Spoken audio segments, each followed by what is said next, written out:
రాష్ట్ర అధ్యక్షులు కేంద్ర బొగ్గు గనుల శాఖ మంత్రి గౌరవనీయులు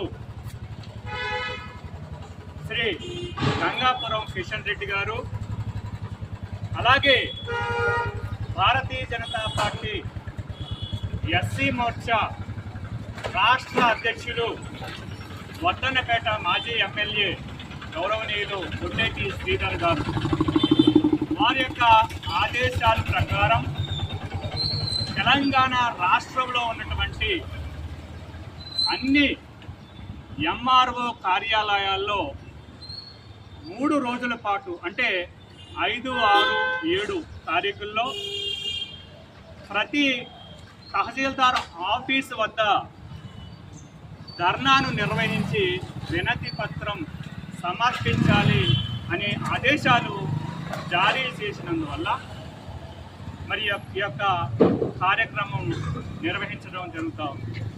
ఈ కార్యక్రమానికి ముఖ్య అతిథిగా విచ్చేసినటువంటి మరి 1వ డివిజన్ కార్పొరేటర్ శ్రీమతి విజయలక్ష్మి గారికి హృదయపూర్వకమైన నమస్కారాలు తెలియజేస్తూ ఉన్నాం.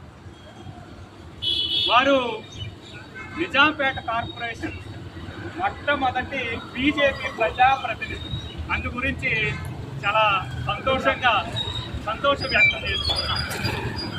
అంతేకాకుండా మీడియా సెల్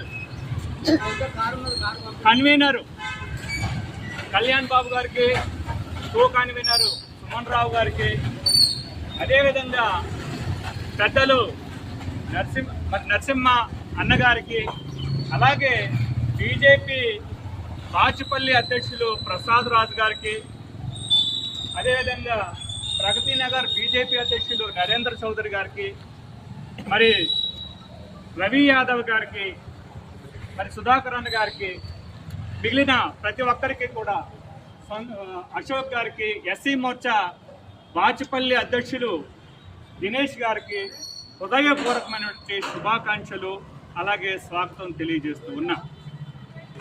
మరి మీరొక్కసారి గమనిస్తే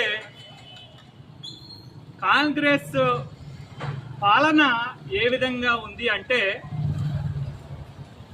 మరి బీఆర్ఎస్ ప్రభుత్వం కన్నా కూడా అధ్వాన్నమైనటువంటి పరిస్థితి. ఎప్పుడైతే ఎలక్షన్ సమయంలో ఏదైతే రేవంత్ రెడ్డి నిదానం ఇచ్చారో, కాంగ్రెస్ రావాలి, మార్పు కావాలి, లేదా మార్పు రావాలి, కాంగ్రెస్ కావాలి అనే నినాది ఏదైతే ఇచ్చారో అది వేరే వేరే రూపాల్లో రాష్ట్రంలో అమలవుతూ ఉంది. కాంగ్రెస్ పాలన వచ్చింది. మరి కాంగ్రెస్ పాలన వచ్చింది, రాష్ట్రంలో కరెంటు కోతలు వచ్చి మార్పు వచ్చింది.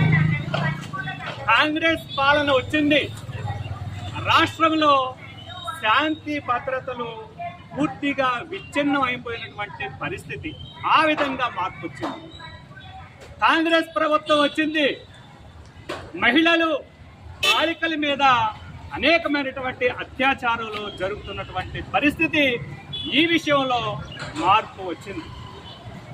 మరి అబద్ధపు హామీలు ఏవైతే 6 గ్యారంటీలు అన్నారో, అమలు సాధ్యం కాని 6 గ్యారంటీలతో రాష్ట్ర ప్రజలను నిలువుగా కాంగ్రెస్ ప్రభుత్వం ముంచిందని సందర్భంగా తెలియజేస్తూ ఉన్నా.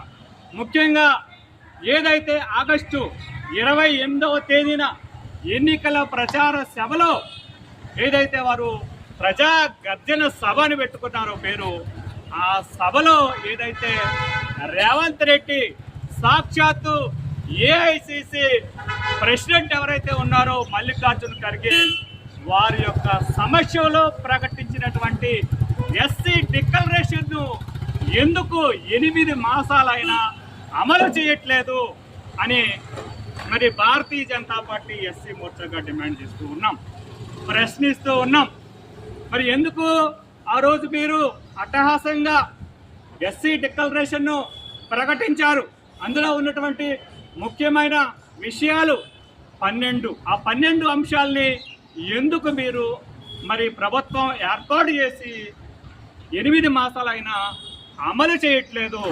నిద్రపోతున్నటువంటి ప్రభుత్వాన్ని, రేవంత్ రెడ్డి ప్రభుత్వాన్ని మేల్కొల్పాలని ప్రతి తహసీల్దారు కార్యాలయాల్లో మేము వినతి పత్రం సమర్పించడం ఈరోజు జరుగుతూ ఉంది.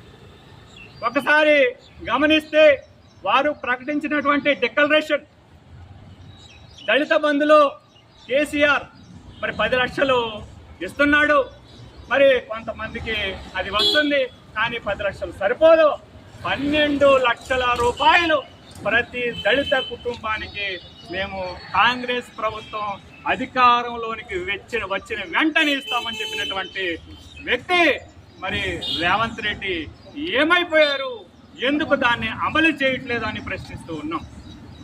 అంతేకాకుండా అలాగే మాదిగ, మాల, అదేవిధంగా మరి ఉపకులాలకు విడివిడిగా కార్పొరేషన్లు పెట్టి 750 కోట్ల రూపాయలు మేము మరి షెడ్యూల్ కులాలకు ఇస్తాము, కార్పొరేషన్లు ఏర్పాటు చేస్తాము అని చెప్పి ప్రకటించినటువంటి రేవంత్ రెడ్డి ఎందుకు ఆ దిశగా ప్రయత్నం చేయట్లేదు? ఎందుకు కార్పొరేషన్లు ఏర్పాటు చేయలేదని ప్రశ్నిస్తూ ఉన్నాం. అంతేకాకుండా మరి ఇందిరమ్మ పథకం ద్వారా భూమితో పాటు 6 లక్షల రూపాయలు ఇల్లు కట్టుకోవడానికి ఉచితంగా ఇస్తాం